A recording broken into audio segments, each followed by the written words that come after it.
Hello friends, welcome to my channel. Today we will discuss about the topics eology, to vary and antonomasia, scheming and scanning. Okay, so let's have a notes on this. Eology. What is the meaning of eology? Eology is a speech in praise of a person or thing, especially one recently dead or retired.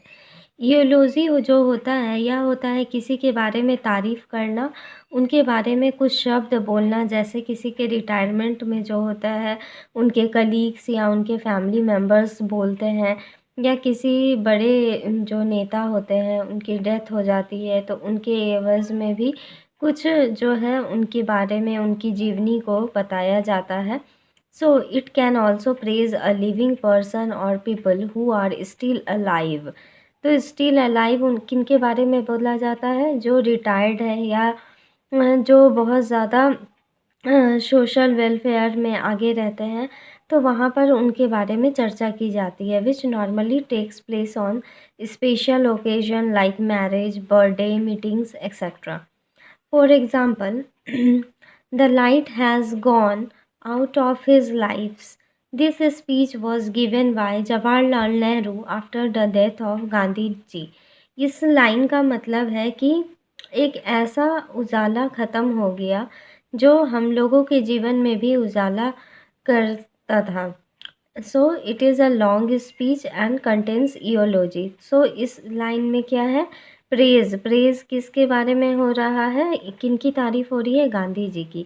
तो इयोलॉजी का मतलब होता है praise करना, means तारीफ़ करना. Okay, now next, too and very. So these all are important questions, so I am discussing. This is one of the most classic words we use in our day-to-day lives. To और very को, to और very क्या है? अलग अलग words हैं. हम लोग जो है to का वर्ड ज़्यादा यूज़ करते हैं. Too tasty, too good, very good, इस तरह से. So many people use too in place of very. For example, too good in place of very good. So too good does not mean very good. Too good का मतलब very good नहीं होता है, मतलब होता है टू गुड मीन्स होता है क्या कि अच्छा है, लेकिन that you are afraid something bad will happen.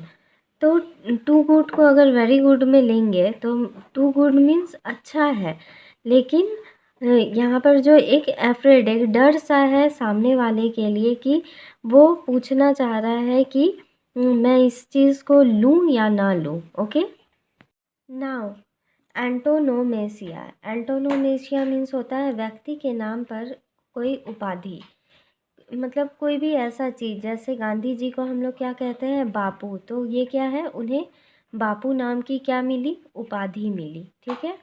So it consist in using a proper name for a common name. उनका जो जैसे कोई भी नाम है, जैसे गांधी जी, महात्मा गांधी जी उनका नाम था, तो ये क्या है? एक प्रॉपर कॉमन नेम है. तो कॉमन नेम को हम प्रॉपर कैसे बनाएंगे? And is marked by the capital letter.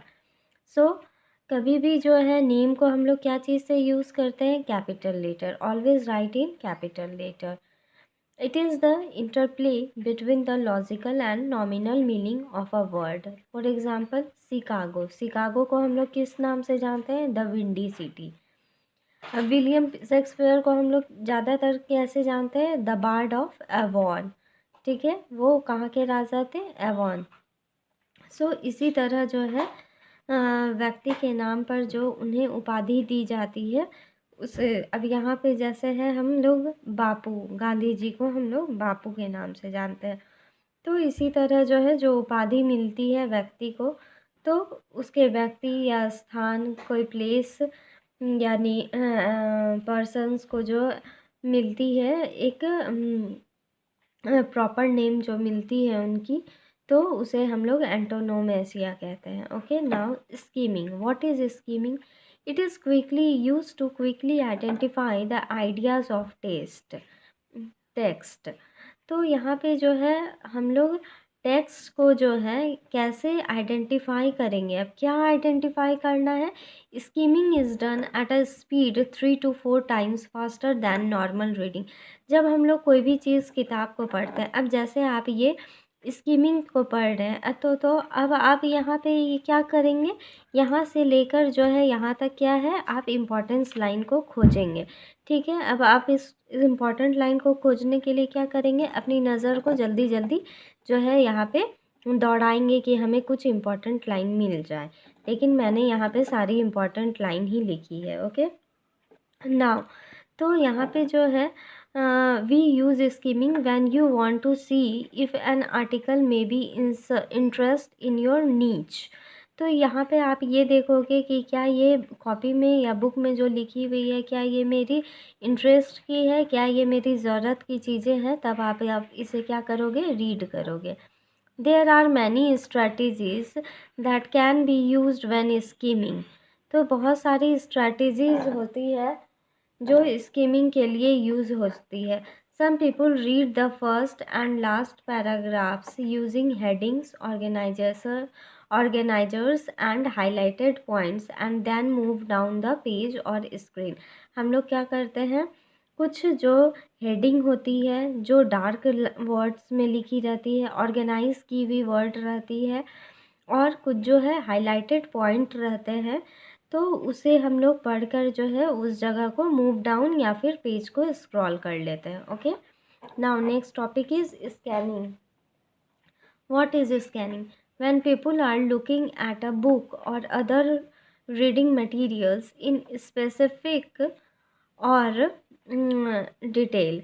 जब कोई भी ऐसी बुक या फिर कोई भी स्टडी मटेरियल जो है, अगर हम लोग डिटेल में पढ़ना चाहिए और तो हम लोग क्या करेंगे, उसमें एक हर्रिडली लुक देंगे, मतलब एक ऊपर नज़र को जल्दी से दौड़ाएंगे पूरे बुक की तरफ और देखेंगे कि हमने कोई एक इम्पॉर्टेंट पेज होगी जो हम पढ़ना चाहते हैं, तो वो पेज को हम लोग खोजने की कोशिश करेंगे, what we wish to read, and this process of finding text in a book or a copy is called scanning. Okay, so I hope you all like this video, so please like, share and subscribe my channel.